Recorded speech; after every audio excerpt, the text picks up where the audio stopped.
Europe's shipping ports are a big part of the region's economy. And guess who's been buying them up? China!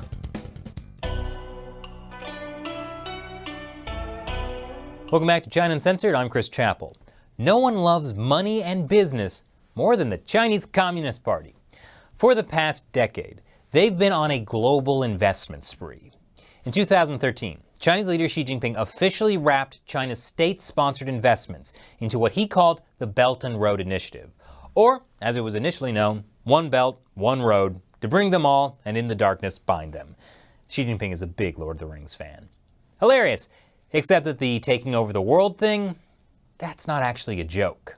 The Chinese are spending billions of dollars to build the basic infrastructure of the world that they think they're going to dominate. And they say it clearly, in 2030, 2050, we will be the dominant force, so we're going to get ready for that. Wow. Get ready for that because it's already underway. In Europe, Chinese companies have bought stakes in 13 ports, all within the past decade. And as of 2019, Chinese state-controlled companies are handling 10% of Europe's shipping container traffic. Why isn't this big news? Because, let's be honest, you haven't heard of some of these port cities, like Le Havre, which I think is a type of cheese, or Bilbao, which is definitely Spanish for Bilbo Baggins, and Marsaxlokk? That can't be a real place, can it? Look, these cities aren't exactly making headline news every night. And honestly, that's kind of the point. Chinese investment in European ports has been a slow, quiet creep, like Slender Man. But instead of abducting your children, he's abducting Europe's infrastructure. But what's happening with Europe's ports is still important. I'll give you an example. The port of Zeebrugge in Bruges, Belgium. Not super exciting, I know. And that's why very few people were paying attention when, in January 2018, a Chinese state-owned shipping company bought an 85% stake in Zeebrugge. I'm talking about COSCO, China Ocean Shipping Company. Not to be confused with Costco, where you go for groceries but end up buying 6 pairs of Kirkland Signature underpants that were probably delivered from China on a Costco ship. Anyway, Costco's chief executive says the company has big plans for Zeebrugge, adding that with this and other ports like Piraeus, we want to build a bridge to Europe. Yes, a bridge, using ports. But there's a problem with all that bridge building. It's making EU leaders a little nervous. In a 2017 State of the Union speech, European Commission President Jean-Claude Juncker expressed his concern about foreign takeovers. Just a year and a half later, that's fast in European Union time, the EU Council approved a new set of rules to screen foreign investments, including new investments from China. But there are plenty of problems with the investments Chinese companies have already made, like how the Chinese regime is using Europe's ports to expand its political control. The author of China's Offensive in Europe, Philippe Lecour, said in a congressional testimony that China's Belt and Road Initiative is primarily a Chinese project that will help China expand its influence in the Eurasian region and beyond. I mean, if a foreign authoritarian regime controls your ability to import and export goods, it has enormous power over you. Philippe Lecour also noted that as China's investments in European infrastructure have grown over the past few years, China has demonstrated its ability to divide Europeans. For example, in 2016, a struggling Greece accepted $300 million in exchange for giving China's state-owned COSCO a majority stake in its Piraeus port. Piraeus is now the Chinese regime's most important port in Europe. Less than a year later, the EU wanted to pass a statement condemning the Chinese regime's crackdown on dissidents. And Greece was like, what? China is so nice. We're going to veto that statement.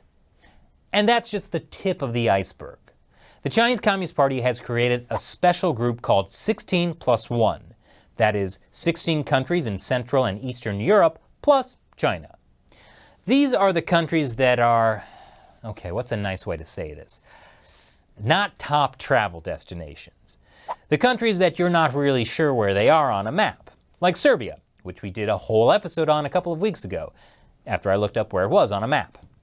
Anyway, the 16+1 group holds summits and promotes business with China. But according to the Financial Times, EU leaders in Western Europe, the travel destination countries, they're worried about 16+1, mostly about the +1 part.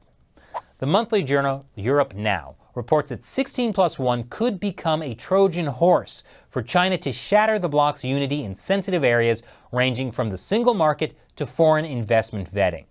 The worry is China controls so many of Europe's ports, as well as other stuff, that it could use that as leverage to play EU member countries against each other, to change European laws China doesn't like. In fact, that's already happened. Remember how I said the EU approved a framework to screen foreign direct investments? Well, guess what? The framework doesn't actually have an enforcement mechanism. After the screening process, each country still gets to completely decide on its own if it wants to let Chinese investment in, which is a bit like having a police officer ordering a suspect to stop or, I'll say stop again. Works every time. And that weakness in the framework is largely thanks to Chinese pressure. According to the Financial Times, China's lobbying has already proved effective in diluting the proposed review process. And in a policy briefing last year, the European Parliament Research Service noted that China has made major inroads into the EU by acquiring minority stakes in port infrastructure of strategic relevance for China. Hence, China is increasingly able to shape outcomes in its interest from within the EU. Last year, French President Emmanuel Macron said China won't respect a continent, a power, when some member states let their doors freely open. And like Mama always says, don't ever be with a man who doesn't respect you. So, what do you think about the Chinese regime buying up strategic ports and building a bridge to Europe? Leave your comments below. And if you'd like to learn more about what happens after the Chinese regime takes over your ports, check out the episode we did on Greece and Piraeus. I'll put a link to that episode in the description below. And before we go, it's time to answer a question from a fan who supports China Uncensored through the crowdfunding website Patreon.